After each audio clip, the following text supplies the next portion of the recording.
Okay, everybody, here we are in our blog folder. Excuse me. You're going to do two kinds of blogs this semester, and the first one will be a group project.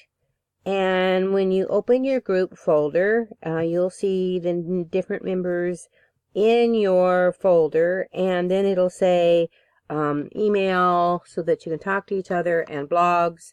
And when you click on the blogs, it'll bring you to the blog that you're assigned to. And when you open up your blog, it gives you the directions for the assignment. So if you were in this first group, Neodata, you're going to pick award-winning artwork. And I don't want you to pick something that I'm showing you what Dada means. That here is traditionally Dada defined, and Dada actually meant nonsense and nothing. And so there are still people doing Dada works today, even though we're talking about the 1920s, 1930s when this happened. And so if you look at Dada and digital, that would be a good place to look. You'll find people who are using Dada type ideas. It really affects digital art today.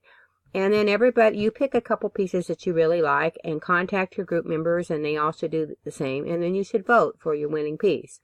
Then as a group, then you decide who is going to write about what. So you're understanding your link, you're picking the winning artwork, you're voting using criteria. And here's the criteria down here.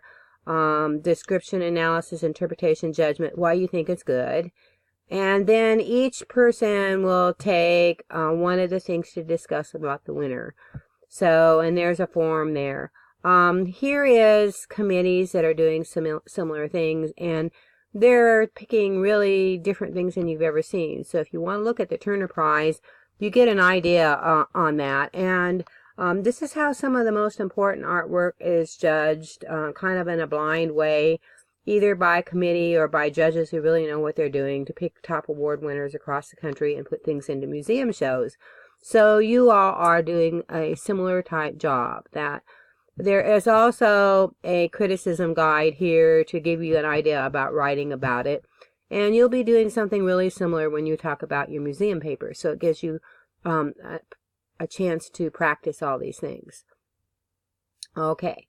When you go to write your entries, you're going to click here where it says create a blog entry, and it'll give you a board to start writing. You can copy and paste it in if you want to write it in your textbook on your computer first, or if you want to write it all here. There are some opportunities to add different fonts and things like that.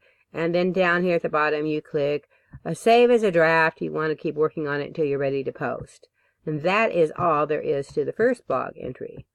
All right, the second one, and that's the only big group project you have for the semester, and it's due the 5th week of class. But you're going to be making some Pinterest pins each week. I gotta go back. Click here. Let's go back one more time. Sorry about that. And you're going to start those this week. So, let's see. One more backward.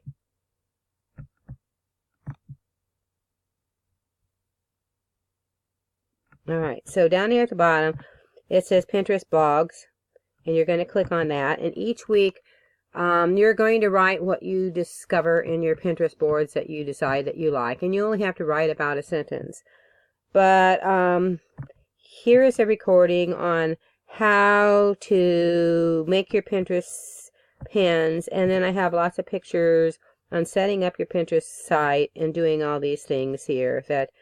And I'll walk you through that in a minute. And then each week, then you have some things to choose from as a topic. Like for lesson 0,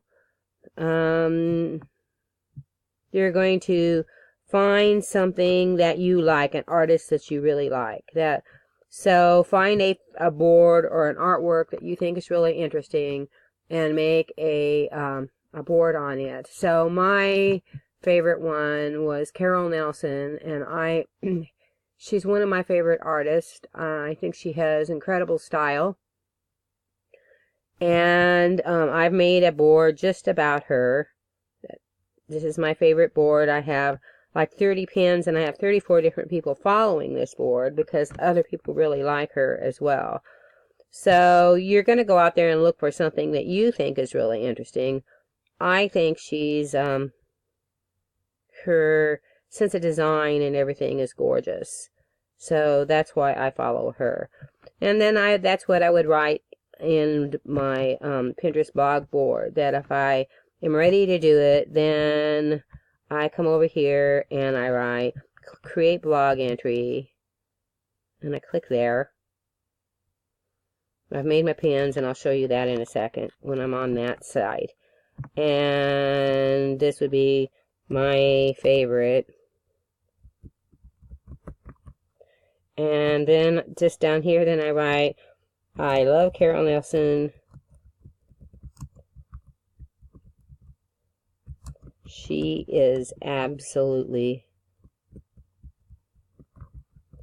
great. That's all I have to put. You can tell me what you want to do.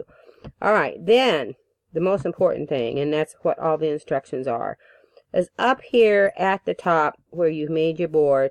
This right here is an address known as a URL.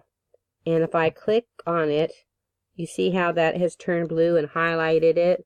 Then I'm going to hit copy. I can either right click it and go to copy, or if I'm used to shortcuts, I can do Control C and that will copy it. See, because it says next to it Control C. Copy, Control C. I've copied that. And for your very first lesson, then I need to know your URL for your Pinterest site that you've made. That way I can give you a grade when this is all over, and then you get a 10-point grade for doing it right this week. So there's my Pinterest site, there's the URL, there's that board, and from that I can find, and I click post, I can find all your blogs and see that you followed your assignment clear up through the lesson 12. And that is done.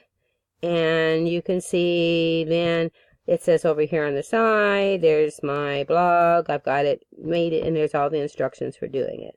So those are definitely your 2 blogs for the class. I think you will have a good time interacting with the other students, and I'll talk to you more about Pinterest.